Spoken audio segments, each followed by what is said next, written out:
بسم اللہ الرحمن الرحیم۔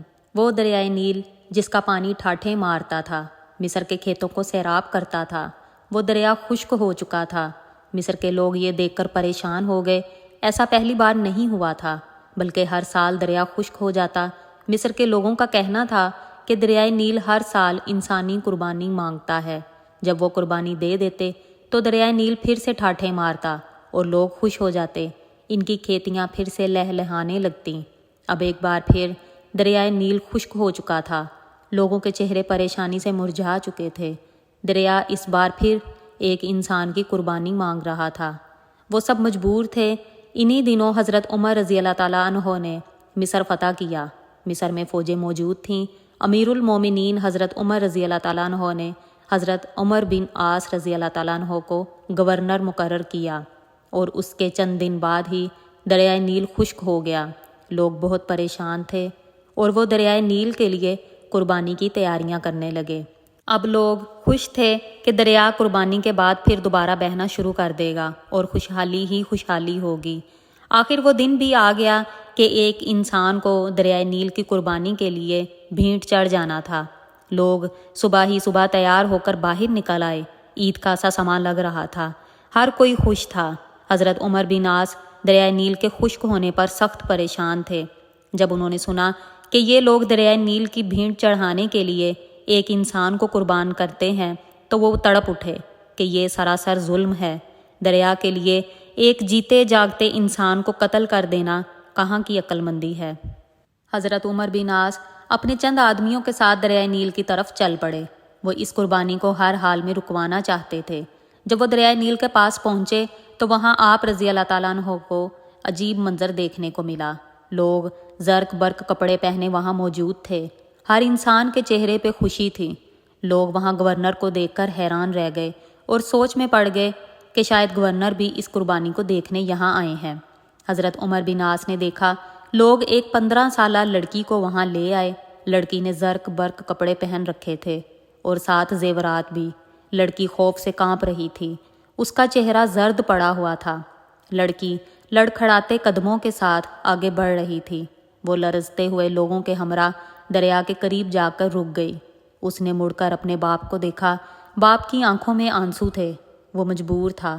لوگ اس کی بیٹی کو گھسیٹ کر موت کے منہ میں لے جا رہے تھے اور وہ کچھ نہیں کر سکتا تھا۔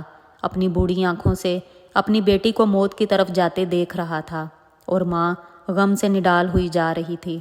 وہ لوگوں سے ہاتھ چھڑوا کر اپنے باپ کی طرف بھاگی اور لوگ اس کے پیچھے بھاگ کھڑے ہوئے۔ پھر دوبارہ گھسیٹ کر دریا کے پاس لے آئے اور وہ رو رہی تھی، چلا رہی تھی کہ مجھے چھوڑ دو، خدا کے لیے مجھے چھوڑ دو۔ لوگوں نے اسی مضبوطی سے اسے پکڑ لیا۔ اب حضرت عمر بن عاص کے صبر کا پیمانہ لبریز ہو چکا تھا۔ وہ لوگوں کی قید سے لڑکی کو چھڑواتے ہوئے بولے، یہ سب کیا ہے؟ تم اس لڑکی کو کیوں ہلاک کرنا چاہتے ہو؟ لوگ حیران ہو گئے آپ کے بولنے پہ۔ لڑکی بھاگ کر ماں کے پاس چلی گئی۔ ماں نے اپنی بیٹی کو گلے سے لگا لیا۔ لڑکی سسکیاں لے لے کر رو رہی تھی۔ ماں اس کو چپ کرواتے کرواتے خود بھی رو رہی تھی۔ لوگوں نے کہا، اے امیر، دریائے نیل خشک ہو چکا ہے۔ وہ ہر سال ایک انسان کی قربانی مانگتا ہے۔ یہ سن کر حضرت عمر بن عاص نے ناگواری سے لوگوں کی طرف دیکھا اور پوچھا، کیا ہر سال دریائے نیل ایسے ہی خشک ہو جاتا ہے؟ لوگوں نے جواب دیا، ہاں، اور ہر سال یہ دریا ایسے ہی خشک ہوتا ہے، پھر اس کو قربانی دی جاتی ہے تو پانی واپس آتا ہے اور دیکھتے ہی دیکھتے دریا ٹھاٹھیں مارنا شروع کر دیتا ہے۔ حضرت عمر بن عاص نے فرمایا، یہ تو ظلم ہے۔ لوگوں نے کہا، اے امیر، ہم ہر سال چاند کی 11 تاریخ کو ایک نوجوان لڑکی کا انتخاب کر کے اس کے والدین کو رضامند کر کے لڑکی کو اچھے کپڑے اور زیورات پہنا کر دریائے نیل کی بھینٹ چڑھا دیتے ہیں اور دریائے نیل میں پانی آ جاتا ہے۔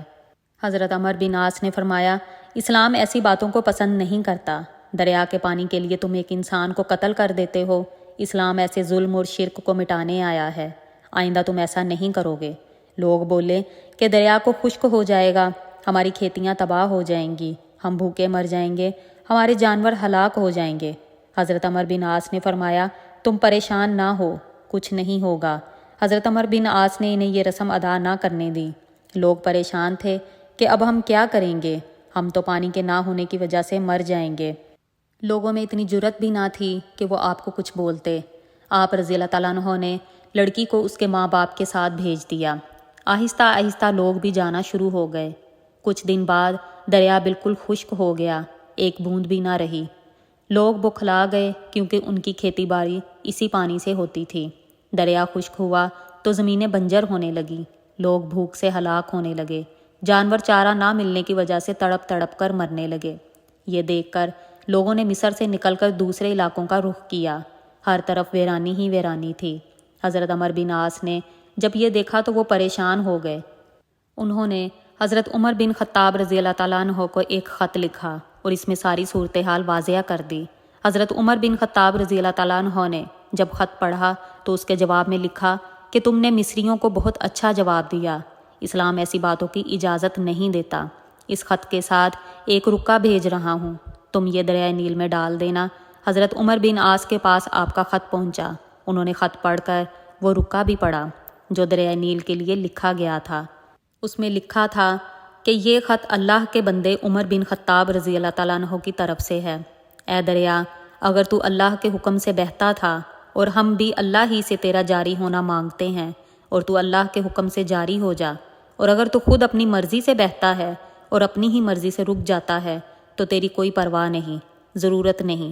حضرت عمر بن عاص نے یہ رکا دریا میں پھینک دیا اور گھر آ گئے۔ جب صبح مصر کے لوگ بیدار ہوئے تو یہ دیکھ کر حیران رہ گئے کہ اللہ نے دریائے نیل کو اس طرح جاری کر دیا کہ پہلے بھی اتنا پانی نہ تھا۔ لوگ خوشی سے چلا اٹھے۔ اس دن سے آج تک دریا ایسے ہی جاری ہے، ایک لمحہ کے لیے بھی رکا نہیں۔ سبحان اللہ۔ حضرت عمر رضی اللہ تعالیٰ عنہ کی اس خوبصورت کرامت پہ کسی نے کیا اچھا شعر لکھا ہے۔